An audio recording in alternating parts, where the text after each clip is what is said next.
What's up, everyone? It's Alex, the White Wolf from the Wolf Pack perspective. Here's my co-host Hail Caesar for our third Wolf Pack perspective podcast episode. This episode, there's no guest speaker, no interviews, anything like that. It's just me and the Caesar ready to talk some horror. Absolutely. Our handful of listeners have kind of gotten used to our style, which is basically for the podcast, just been sitting back and listening to some other guest, about said something bad, guest tell their story, which we've always been very appreciative of because some of them are pretty hilarious. But tonight it'll just be us kind of rambling a little bit about a little bit of horror. It's kind of what we're in the mood for, because when I think of, Christmas, the day after Christmas, I immediately think of horror. So Okay, that's kind of weird, but hey, Gremlins was a Christmas movie. I guess. Absolutely. Go watch Gremlins, rewatch Gremlins. So we really don't have a layout for this episode. It's just kind of be a free flowing, spur of the moment thing. So I guess to just start out, we could just start out with your earliest horror memory, or maybe your first horror movie memory. Well, are you hearing me okay on your end? Because my internet is absolutely dog shit. Something else our listeners have grown to expect from me, from Hail Caesar. I hear you fine. Okay, good deal. Because over here, I'm getting about every 3 words of yours, which seems to be the growing trend with our podcast episodes more than our other videos. So you want to lead off? You want me to go? What do you want to do? I can lead off. So Awesome. Just like I said, going back to some of the earliest horror movie memories, two, maybe 3 movies stick out in my head as like the beginning of it all. The first one, surprisingly, is 1963's The Birds. The Birds, Birds. There was some confusion about that earlier when we were talking about it. Basically, okay, so not Tom Hanks in The Burbs. No, basically it's a movie about birds that just randomly start attacking people. But I remember as a kid, my mom let me watch it, and I started watching it, and I was literally terrified watching it. And she asked me what was wrong, and I told her I was scared to death, and she told me I didn't have to watch it anymore. and then it turned it off. But to be honest, that's all I really remember about that movie is I remember people getting attacked by birds and just being absolutely terrified as a kid. Couldn't go outside and look at the electric line because there might be a crow or something sitting on it. And here, the worst thing I think about when I think of birds on electric lines is, am I going to get shit on when I'm getting ready to walk into this job interview? But you were legit scared of the birds on the lines. I've killed. Well, I better. Yeah, we'll just say there have been many birds shot with a BB gun over the years. That just a flesh wound, yeah. Yeah, okay. Not killed, but shot. Do you have a horror movie that sticks out to you like that?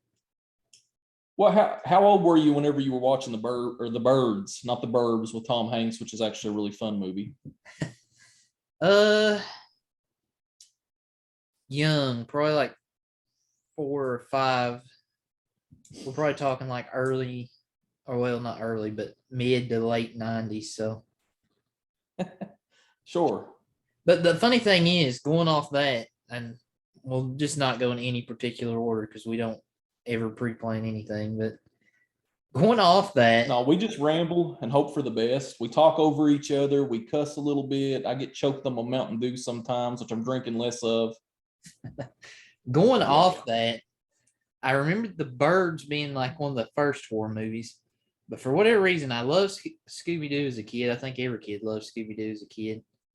But for whatever reason, I was absolutely obsessed with the Headless Horseman as a kid. Like, loved it. I remember being in school, they had a like a cartoon. They'd bring one of those TVs in on a cart, and every Halloween they would show us like this cartoon Sleepy Hollow uh like movie. Loved it. But I remember like late 90s, 1999, I think, they that Johnny Depp movie, Sleepy Hollow. I don't know if you've ever seen it, came out. I have. I was so excited as a kid. And I remember it came on TV one night, and my mom had already seen it, but I hadn't. And this is like 1999, like I said. So I was probably like, again, 5 or 6. And dude, I remember my mom was like, yeah, I don't know if you should watch that or not. Like, it's not what you're thinking it's going to be. And I remember she let me watch about 5 minutes of it. And he starts like cutting that tree open and all those heads just rolled out. And like, that's one of the only movies I've ever seen that shows somebody. It doesn't show him, the headless horseman, killing the kid, but he rips the floor up and rips that little kid up out of the floor and ultimately kills him. But It was a good movie. It was creepy. I definitely liked it. Was that a Tim Burton movie? I think so. It's got Johnny Yeah. Depp. So You can about guarantee it is. Yeah, that was a good creepy movie. Had a good vibe. I remember the tree scene very well. yeah, I liked it. I always now liked the as name an adult. Ichabod Crane. So Yeah, I loved it now as an adult, but as a kid, I loved the cartoons, but I was not prepared for a adult version of the Headless Horseman. that dude. And to be honest, That was creepy. the only other movie I remember as a kid that like just really terrified me was Chucky or Child's Play. For whatever reason, I never liked dolls because of that movie. I don't like dolls to this day because of that movie. But I never Oh, even man, well, after just the idea of it just scared me to death. see now I'm on the opposite of that. After playing Resident Evil Village, I'm now wanting my own Angie doll. If you ever get to play that game, which is an awesome game, you'll see a little I guess you'd say she's a hand puppet, maybe. I don't know, but she's cute as a button, little Angie. But I don't know, bro. Those were creepy. One of the most enjoyable horror movies I watched as a kid, and I'm guessing at the time I was 8 or 9. See, back in the day, Alex, this is something I don't know that you're aware of because this is a little before your time. But if you watched a good movie on TV, if you wanted to record it with VHS, you popped in a fresh blank tape and you just recorded it from the television. It was damn cutting edge at the time. It was a lot of fun. Before my time. But my parents, man, they'd throw in movies they didn't even like, and they just re-record over them. So one of the first movies I remember they recorded that I watched, I couldn't tell you how many times, was Leatherface, the Texas Chainsaw Massacre 3, come out in 1990. And again, I'd say this is probably a year or two later because we used to watch it on, man, there was a great segment. I'm trying to think of the channel, but it was called Tuesday Night Terror. Holy shit, dude. They had the best horror movies at the time. I think it was Cinemax, Tuesday Night Terror. It's not a thing anymore. But Leatherface came out, and dude, the opening of that movie was so fucking scary. You had this little girl that looked like she was dirty as hell looking through the window, and you had this other girl just getting killed in there. Turned out that was the girl's sister. Well, Leatherface is in there, cuts her face off. That's his new face for the week, and the girl's on the run. Then you jump to a day or so later. You've got a boyfriend and a girlfriend, Michelle and Ryan. They're on the verge of breaking up. I think she was about to go to college at the time, and they were driving her dad's car, I think through Texas to maybe Florida. And they run up on a crime scene at night, and there's cops and coroners and all kinds of folks. They're just finding bodies that have been there decomposing for ages. Well, they pass through there. During the daytime, they end up stopping at a gas station. I think it was Last Chance gas station. Fucking creepy, dude. There was this little guy in there. His name was Alfredo. He was the gas station attendant. He had this little laugh going like that. Dude, you could tell he was retarded. Something was wrong with him. He was off. He'd be like, "Hey, how you doing, honey?" He had that going. Is that this good-looking cowboy gets dropped off at the gas station? The boyfriend goes in to get gas or something. I think he went to the bathroom. She's out there. Alfredo comes out creeping her out. Well, this cowboy, who is played by Viggo Mortensen, goes by Tex, shows up, runs him off. Tex kind of flirts with Michelle a little bit. You know, Tex is a good-looking guy compared to her soon-to-be ex-boyfriend. Well, he's needing a ride. Well, she goes in the gas station to use the bathroom. Her boyfriend comes out. Boyfriend's kind of standoffish. He looks like Billy from the Power Rangers. If you remember what Billy looked like from the original Mighty Morphin, well, that's what he looked like. And Tex is kind of being cool, and Billy's kind of being, well, Billy, what the hell is his name? Ryan, kind of being an asshole. But Tex is referring him to a road. He's like, there's a new road up there on the right. It's not on the map, but it's much, much quicker, much quicker. And this Ryan is like, no, dude, I don't care. We can't help you. We can't give you a ride. So Tex is like, okay. Tex leaves. He goes in the gas station and catches Alfredo looking through a peephole at the girl. Well, him and Alfredo get into a fight in there. Tex comes out, tells her she needs to get in the vehicle. They need to go. Well, Alfredo comes out with a shotgun. They get into a standoff. The couple flies out of there. It looks like Tex gets shot. And then Billy's like, take the Cowboys road. Take the Cowboys road. Well, they go down that road. A little bit later on, it's getting dark. And from that point, the trap is sprung because Tex isn't exactly a good guy. Alfredo was in on it. Big truck goes rolling by, throws a coyote on their window. They end up stopping, blow a tire out. And that's their first encounter with Leatherface. You can hear him coming. You hear this squeaking. Dude's got a metal knee brace on. Comes squeaking through the darkness. There's no pole lights, dude. It is pitch black out there on the road. In Texas, they have no idea where they're at. He comes after him with the saw. They get away. They still need to fix their tire that's blown out. But eventually you see Tex, looks like he stumbles out the road. They swerve to miss Tex. They hit another guy passing them. That guy turns out to be Benny. Benny was played by the great Ken Foree. Ken Foree's in all kinds of horror movies. Benny finds them, gets them up, and he gives them some medication because they're hurt. Well, Benny don't believe them. They're trying to tell him, dude, we were just attacked by a guy with a chainsaw. He didn't believe them. Then he goes down there and sees their car, and he sees all the markings in the back, and he's like, okay, maybe there's something to this. But he's prepared for it, man. He's got an assault, don't know about an assault rifle, but he's got a good rifle that looks like an assault rifle in his vehicle. So he goes up there, and when he gets there, he runs into a guy that's got a metal fucking hook hand like this. Got a hook hand. And the guy's a little bit off too. Like he's clearly weird. Got a big truck, got a bunch of flares lit. And Benny's trying to get him to help him. He seems like he's going to help him, but they kind of get into a weird standoff moment too.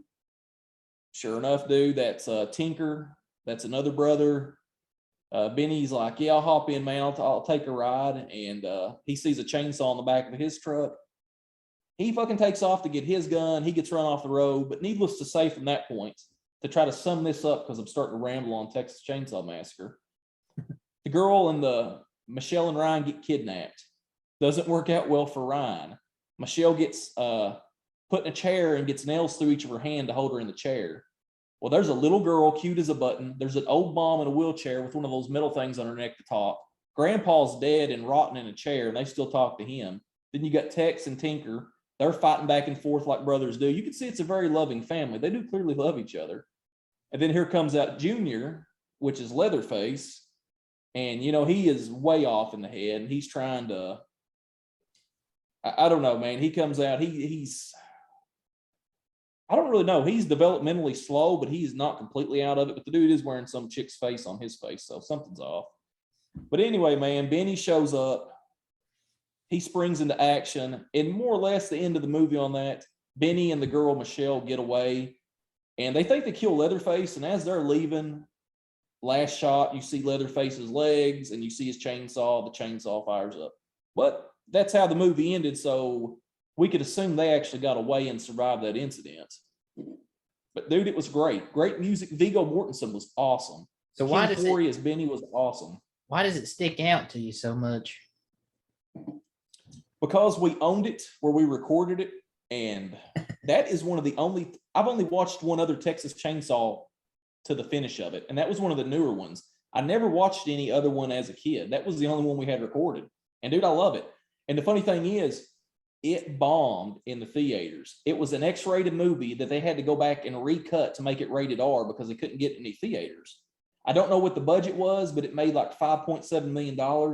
And it was considered a commercial failure up until the very next Chainsaw movie came out. And it was a major failure. It had like a $600K budget and it only made $180K. So maybe at that time, Texas Chainsaw was just falling off. because you had two in a row that just bombed.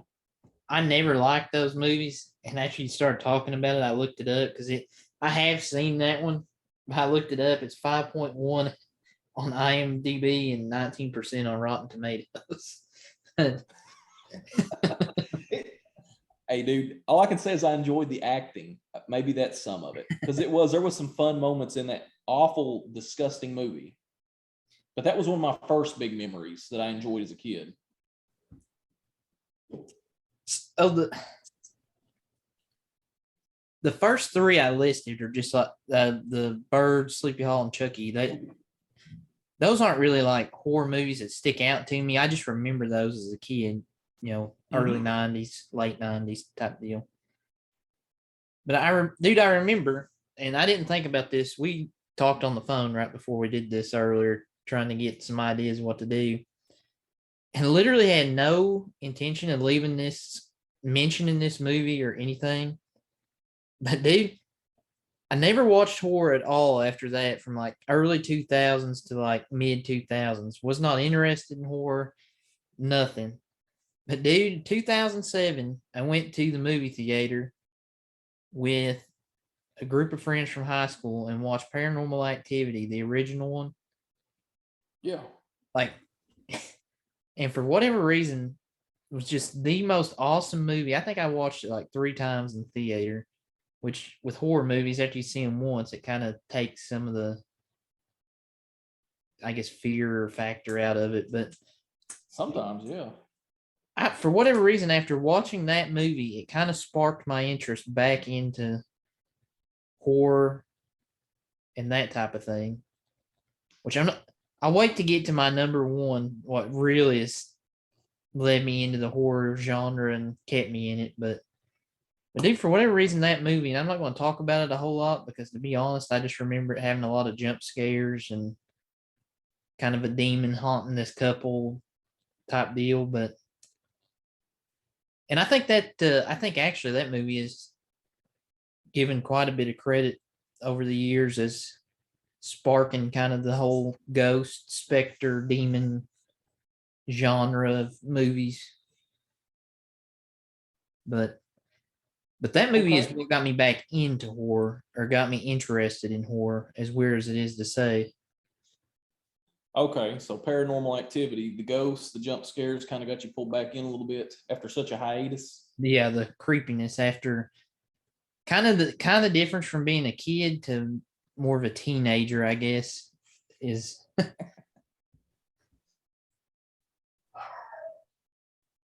Oh God. I think there's some paranormal activity happening in your house right now. What's going on in that background, bud? every time we shoot a video, the dog starts barking. Never fails, every time. Oh yeah, guys, you can count on his dogs barking and my internet sucking in equal parts. It's like, but I'll tell you this, Alex, and this goes back to the same formula. This is another one of my kid times. Same formula. Parents recorded this on VHS over something, and it was Fright Night, 1985 Fright Night. And man, did I not love Fright Night. I was a big vampire fan, as it was anyway. That was probably my favorite creature throughout my childhood, especially my teenage years. I started getting into reading Anne Rice's novels, The Vampire Chronicles, in my teenage years. Loved her idea and her concept with vampires. I think those were probably my favorite at the time. Probably still are, but I digress on that.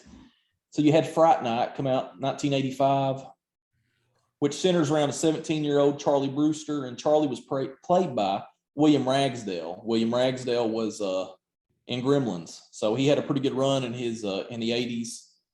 I'm not sure about the 90s, but he played Charlie Brewster, 17-year-old horror television fan, like he's a fan of horror movies. Loved to watch a show called Fright Night. Movie is based after the show, basically. And it was Charlie gets a vampire, or what he suspects to be a vampire, moving next door. Vampire is Jerry Dandridge, very good-looking guy, sophisticated. You only see him at night, well-dressed. He's got a roommate, Charlie Cole. Charlie Cole looks a lot like Alan Wake if you played the Alan Wake games. You always see Charlie Cole out during the daytime. But Charlie, he's always watching Fright Night. And Fright Night, the host on there is a man named Peter Vincent.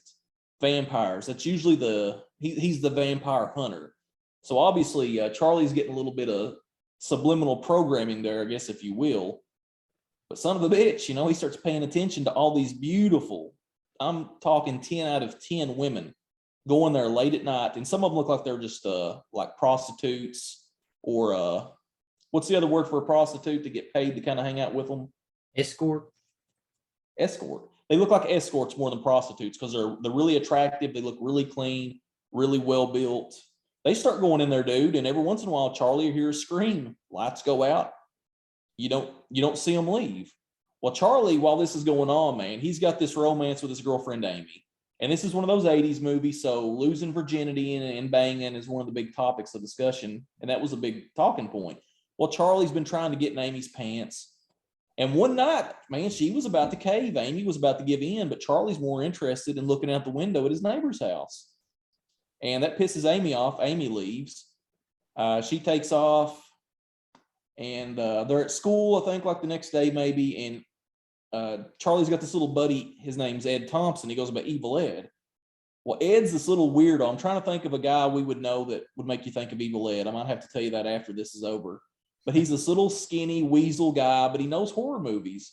And he's got this great laugh, dude. I think he ended up doing gay porn after this is over, by the way. The actor. Legitimately did. I think so. And if he didn't, I apologize, but I'm pretty sure that was the case. I remember hearing about that. But Charlie and Amy are about to make up. They're, you know, oh, I love you. Let's never fight again. And then Charlie looks at the TV. Well, sure enough, on the TV, missing, it shows that escort. So Charlie gets up, walks up, and then Evil Ed comes up. Yeah, man, that's the fifth girl missing in 2 weeks or something. Amy gets pissed off, slams a donut, some kind of donut in his face, I think. And they're kind of on the verge of breaking up. Well, Charlie, man, he starts getting dead set on this vampire idea to where he starts sneaking over there, running into Billy Cole, making it really awkward. And then eventually he gets the cops. The cops go over to his house. And the cop is going in there. He's talking to Billy. Billy's telling him, you know, Jerry's not in right now. He'll be in later. And the cop seems to be, you know, well, listening to Charlie and going along with him because of the dead body part of the story. He ain't telling him he's a vampire, but eventually it gets to let's go to the basement. And then, you know, Billy's like, well, what's down there, Charlie? And the cop's like, yeah, Charlie, what is down there?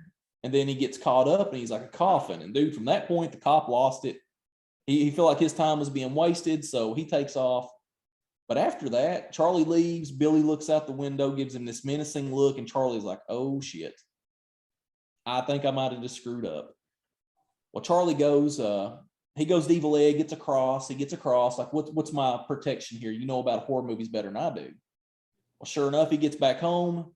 And, you know, he tells him, Evil Ed tells him, this is one of the things the lore in that movie was, a vampire can't enter your house if he's not invited in. So Charlie's like, okay, well, that's awesome. Sure enough, Charlie gets home, and who's sitting in the living room? This big, tall, good-looking man, and it's Jerry Dandridge. I've been wanting to meet you, Charlie. Now that I'm invited, I'll pop in as much as I like. And, of course, he's flirting with the mom, who's a single mom, and she's like, oh, yeah, Jerry, anytime, please. So now Charlie knows he's fucked. When he goes at night, he's got everything locked up. Jerry shows up. Jerry basically grabs him, dude. He's going to make a deal with him. I'm going to leave you alone if you leave me alone. How about that? Charlie stabs him through the hand with a pencil. That's over with. But then Charlie's mom starts waking up, hollering. And as Jerry freaks out, dude, his face completely changes. He goes from a good-looking dude to a monster. But Jerry just decides to let it go. He leaves, and then he calls and threatens Charlie. So then Charlie, he goes to talk to Peter Vincent, the vampire hunter. At that point, he's about to lose. The show's about to be over with. It's over with. The ratings are low. Peter's out. Like that was a damn good job too, by the way. Peter was played by Roddy McDowall. Peter Vincent, man, that was a great role. But he won't help him because he thinks he's crazy. Obviously, he's crazy. So Amy and Evil Ed team up, and they go talk to Peter Vincent, and they're like, "Can you just go with him, do some type of test to prove that his roommate, his neighbor is not a vampire?" And he's like, well, and he's like, we'll pay. And he's like, well, how much you got? $500 cash. I'll take it. Now, how do we fix your friend? So they go over there, dude, and they call ahead of time. Peter Vincent does. And Dandridge is not really, he's not really that open to any of the tests that Peter wants to do. And he's like, I'm a reborn Christian. I can't be drinking holy water. And the dude's like, it's just ordinary tap water, dude. Yeah, okay, that's fine. So they go over there, and the second Dandridge walks down, he sees Amy. And Amy's probably 17 years old. I'm guessing in the movie they're high school seniors, I think. So teenager, but he sees her, dude. He's in love. Dandridge is in love, so this ain't gonna be a good thing. And they do their test. Everybody's convinced, and he's real charming. And Peter Vincent gets his little mirror out and he drops it. Now, if he gets his mirror out, he opens it. Holy shit. There's no reflection in the mirror, and then he drops it. And then Dandridge just like, is there something wrong, Mr. Vincent? And he's like, he's a chicken shit. Like he's an old dude. He's a chicken shit. He's just like, no, nothing's wrong. We got to go though, guys. Let's go. And he gets them out of there. And then Billy looks at him, and Jerry looks at Billy, and he's like, she looks just like her, don't she? And there's a painting in the background that looks like one of his old former wives or lovers from way back 100 years ago. Looks just like her. So they leave. The three of them, Peter actually gets confronted by Charlie, and Charlie's like, why did you leave? What did you see? He's like, he didn't cast a reflection in my mirror. He just takes off. And from that point, the three of them take off walking. Evil Ed decides to go home. Charlie's like, we got to stick together, dude. Don't be going down no fucking alleys. And he's like, you may be chicken shit, but I'm not. And he goes down the alley. He screams. They run down. He acts like he got bit by a vampire, but he didn't. He's just messing with them. So they take off mad. Well, Evil Ed's walking down the alley, dude. Sure enough, what happens, you can kind of figure from that point. But kind of finishing this one up, I am starting to ramble again. I just love the movie, though. It's a lot of fun. There's great music in the movie, too. There's great scenes in it. There's good romantic scenes. And again, it wasn't weird back then in those days. In the 80s, a vampire, and I guess a 17-year-old wasn't that odd. But great, more or less, Peter ends up kind of becoming heroic. He goes from being a TV movie star kind of guy, past his prime, to being a real hero. And it's kind of got a happy ending. But Alex, I spoiled a lot of it for you, but I didn't spoil all of it. So if you ever want to watch Fright Night from 1985, dude, I would say jump on it, because you're missing a great vampire movie. I've never even heard of it, if you want me to be honest. Well, they done a remake in the mid-2000s with Colin Farrell, and it's like, don't watch that shit. Dude, watch Fright Night. Watch 1985 Fright Night. It is an awesome movie. I feel like the 80s was full of good horror there for a while. I think that's kind of the prime time for horror. Dude, from the 80s, from the horror to the fashion to the music, it was an amazing time to be alive. And I was just a little tiny dude. Like I couldn't really appreciate it back then. So no, you got anything else on your list? Yeah, I'll jump off cuff here because I got two left, but I don't want to. They're basically the same in a lot of ways, so I'm just going to combine them. But like basically the ultimate horror, like my idea when I think of horror, two movies or two franchises more or less come to mind. The number one being Halloween, and I'm talking the original John Carpenter 1978 Halloween, up to several of the sequels that followed it up, or the movies in that franchise. The other's Friday the 13th, which is kind of a rip off of Halloween. Ended up ultimately. Oh, bullshit. It is, dude. I seen a documentary on it the other day. I swear to God, I did. I'm not even lying. But they basically even admit it. How can we rip Halloween off, but change it just enough that it doesn't come off as a complete rip off? Actually, that might have been, that was on the Movies That Made Us on Netflix. It's a series. Look it up. And it's on there. I swear to God. Let me down, bud. Let me down. But ultimately, man, Halloween 1978, The Shape, Michael Myers introduced kind of the slasher style villain. I won't say introduced it because they did kind of take that from Psycho, but it ultimately set up Friday the 13th, Nightmare on Elm Street.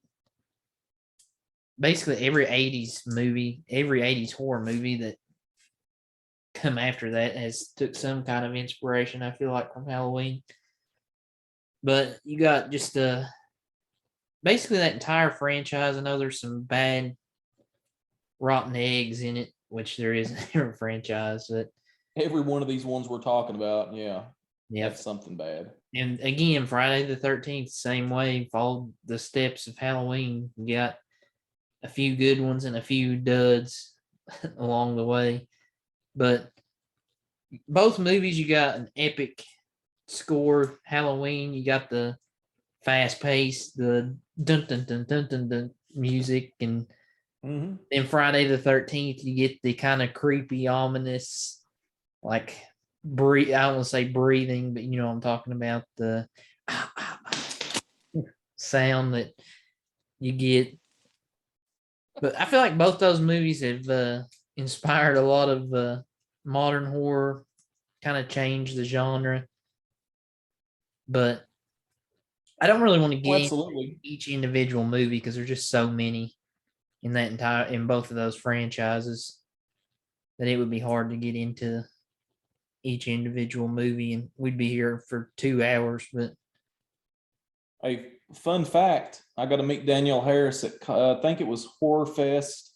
No, it was Scare Fest. I've been to a Horror Fest, but it was Scare Fest in Lexington, Kentucky at the time. I think this was 2008. She's cute, man, like a little fairy. I got a picture with her. Me and the NK84 guy that's supposed to be on here sometime down the road. We don't know when, but sometime. And yeah, she was sweet, cute as a button. yeah, I think she had a lot of hate in her heart when the new Halloween movies came out because they didn't ask her to come back. Not the shitty Rob Zombie ones, but the Halloween 2018 and Halloween Kills. I know there was some shade being thrown back and forth about them not asking her to participate, but and they kind of wrote her character off. Well, they didn't kind of, they did write her character off completely.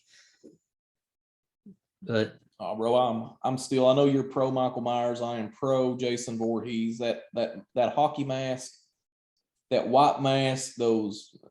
If you do a good one, there's no eye. You don't see his eyes. And I love the zombie version of Jason more than when they kind of tried to play it up that he was a dude in the first movie or two. Throw out Jason X, guys. Favorite Jason movie ever. I know a lot of people hate Jason X, but a quick note on that. 2002, the last day of high school, we had project graduation and they were playing Jason X. And from that moment that I watched it the last night at high school, like 3 a.m, fell in love with it. It's a lot of action and it's kind of corny, but I really enjoyed it. always Jason X always gave me like a early 2010s HBO porn kind of vibe. Just the way it was shot and filmed and all that. It just kind of gave me like a porn vibe. Dude, when I was working night shift, let's see, earlier this year, it was on Netflix. I think I watched it like 7 or 8 mornings in a row before I went to sleep. So yeah, I know what you're talking about. You have any other Okay. you want to touch before we end? Oh yeah, I've got to touch with the best. I wouldn't say the best of the bunch, but this one definitely left a lasting impact on me. It was 1985's The Return of the Living Dead. Now, The Return of the Living Dead, this was, I watched it at my buddy, Justin Bailey. Watched it at his house. We didn't have this recorded. And he was a big zombie and wrestling fanatic. He had almost all the movies. But the thing about The Return of the Living Dead, and right out of the gate, Alex, it shows the setting, 1984, July 3rd, 1984, Louisville, Kentucky. So it's like, holy crap. And it says based on actual events.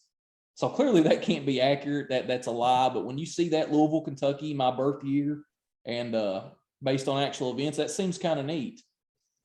And then you jump into the primary set location, at least in the first, well, most of the movie, the Unita Medical Supply Center. You got this very charismatic owner, Bert Wilson, played by Clu Gallagher. Clu Gallagher was such a fucking good actor in that movie. He's the best part of the movie as far as acting goes. Dude's so hilarious. You've got, I believe it was James Karen. Yeah, James Karen and Tom Matthews. They're playing, let me see here, man. I don't want to. James Karen is Frank, and Tom Matthews is Freddie. Frank and Freddie. Frank is the old guy. Freddie's the young guy. It's an uncle and nephew. And they're in the medical supply store, and they're just finishing up. It's about to be the 4th of July weekend, so they're trying to finish up an order really quickly. And Freddie's sitting there doing paperwork, and he asks Frank, "What's the creepiest thing you've ever seen?" And dude, let me tell you, this first 10 minutes of this movie was honestly some very amazing writing. It was creepy as shit at certain moments. He's like, kid, I've seen weird things come and I've seen weird things go. But then he starts talking about, he's like, "Have you ever seen Night of the Living Dead?" And he's like, "Yeah, the zombie movie, right?" And he's like, "Yeah, that was based on a real story." And then he starts going on. It was a chemical 2,4,5 triox, and they changed the events around because they don't want to get sued. The movie did. And he's like, "Well, how do you know this?" He's like, "Because we got 2 cans in the basement. You want to see them?" So do they go down there? They're looking at the 2 canisters. You see the zombie, which goes by Tarman. That's what he's called later on. He's in there. You see his eyes looking through the glass. He's out of it. And Freddie, they're looking at it, and Freddie's like, "Well, these don't leak, do they?" He's like, "Hell no, these are made by the Army Corps Engineers." And he smacks the side of it, dude. The gas sprays out. This ominous, creepy, scary. It's scary. It's not creepy. It's scary music starts playing. The gas starts going up through the building, and it starts rolling the credits. The other part of the other cast members are a bunch of punks, like literally punks. They go by Trash and Suicide and Spider, like they're 80s punks, man. They look great cast. So they go, one of the girls there, she's kind of the pretty one that don't look like Trash really. Her boyfriend is Freddie, so let's go find Freddie. Well, he don't get off work yet, let's hang around. So these cats go hang out in a graveyard that's right next to the Unita medical supply. Well, Frank and Freddie, they pass out, they come back to, and when they come back to, they feel like hell. They don't know what's going on. They just feel like shit.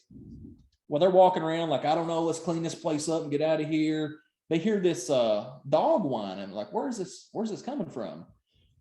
So they go walk around, and earlier, and I didn't tell you this part, they have half dogs. It's like for veterinary schools. It was once a live dog, it's dead, and it's cut in half to give to vets so they can learn. Dude, the half dogs are whining and barking, so they start freaking out. And I mean, the acting dude is great. Start hitting it with a crutch, freaking out. Then the next thing they know, they hear this screaming, and they had a cadaver in one of their cold storage rooms. Cadavers, he's up, dude. He's going nuts. So they run over there and they lock the door. You got to take a potty break? Taking him a potty break, guys. Oh, he's back. We're joined once again by Alex the White Wolf. He's back with us. COVID-free this time. He did have COVID, guys, by the way, but I digress. Dogs, I swear, every time we try to film a video, they're fighting in the hallway, they're scratching the door, they're barking, they're So anyway, dude, they don't know what to do. You can't call the army. We don't want the army here. So what do? Well, we call the boss. They call Bert. Well, Bert comes back and he lets off with one of the funniest rants, the cussing rant I've ever heard in my life. I'll have to send you that clip later just so you know what I'm talking about. He's like, well, we got to kill it. If it's a reanimated corpse, we got to kill it. And dude, some of the best dialogue. It comes flying out of that closet, attacks him. They end up cutting it into pieces. It's still alive. Well, Bert's got a friend, Ernie. Bert and Ernie. Ernie owns the crematorium right next door. So they take it over there again, dude. Some great dialogue. It's a comedy horror, but as a kid, this shit was legit scary. So he agrees to help them out. They burn the corpse. Well, dude, when they burn the corpse and incinerate it to fix their problem, those fumes go in the air. It creates some kind of a cloud and it starts raining. Well, that rain hits that field. It hits that graveyard. All the zombies come out of the graveyard. So now you've got Bert, you've got Ernie, and then you got Frank and Freddie. And dude, Frank and Freddie are sick as can be. It looks like they got COVID. They're that sick. They look like they got COVID, okay? You know what we're talking about. And they end up quarantining them. They end up meeting up with Freddie's girlfriend and their friends. And that little crew hangs around, dude. And they're basically trapped in Ernie's crematorium, dude. They're surrounded by zombies. They can't go anywhere. They try to make a plan to get out of there. The cops are now like barricading it. The cops don't know what is going on. They just know every time a paramedic goes in there, a paramedic gets swarmed. And eventually they kind of escape. I won't spoil the ending of the movie for you, but needless to say, to me, there has never been a zombie movie to this day touch that. It was legitimately, because you were used to, at that time, seeing slow-moving zombies that were, moving around. You could outrun them. Dude, these things were damn near unkillable, and they could run. You wouldn't get away from them. So that's what was so scary about it. And just the fact that if you burn them up, man, you risk polluting the air, causing a storm that reanimates more dead things. Like it was awesome, groundbreaking at the time. Dude, I just going off that movie and off of everything we've talked about, all these movies just keep popping to my head. It's like movies that are like really like horror, like groundbreaking for horror. Like I keep thinking like The Grudge, all these zombie movies, The Walking Dead TV show, Yeah, like, it's okay. I wasn't a big fan of that. I just feel like there's a lot of good horror out there that we could talk about for hours. Honestly, Yeah, we definitely ain't got time tonight. yeah, The we White threw out a Wolf's got to few. get a shower. He threw out a few But there, but it I don't know, man. It was a short little podcast, but a good podcast. I feel like. yeah, guys, we're going to start pumping out more horror content. We've kind of touched a lot. I don't know really on what yet. We've done some reviews. We've touched on a lot of fantasy and current things that are going on. But I have just as much fun talking about old stuff that's been out for 30 or 40 years versus the current stuff. Because to me, a lot of the old stuff still is better than the new stuff. And something on Return of the Living Dead, it had everything I loved as a kid, preteen in those areas. You had scary zombies that were scary. You had a great, colorful cast of characters that were hilarious. Their cussing was hilarious. And you had great music, dude. Oh my God. The music played at just the right moments. You had creepy, scary music. You had fun punk rock music that would play. I'm trying to think of one of the songs that I think it was Surfing Dead by the Cramps. What a great song. What a great moment in that movie where they're trying to board up the windows and the zombies are still pouring through and they're playing that song, a punk rock song. Like it was epic. But again, guys, we're going to keep going and going and going at this rate. That's to recap me, Leatherface, Return of the Living Dead, and Fright Night. And I would recommend those three movies, or at least two of them, to anybody. Yeah, going back over mine, it would be Paranormal Activity, and then Friday the 13th, and then Halloween 1978. Okay. But guys, just bear with us. We're still trying to figure everything out. Still trying to grow. So Yep. a share or at least tell your buddy, hey, you should listen to these guys on YouTube or Spotify or however you're listening to us. Will be very helpful. Yeah, right now we're on YouTube, we're on Spotify and Anchor.fm. As far Spotify and Anchor is just for the podcast episodes, which we might start cranking out more of those.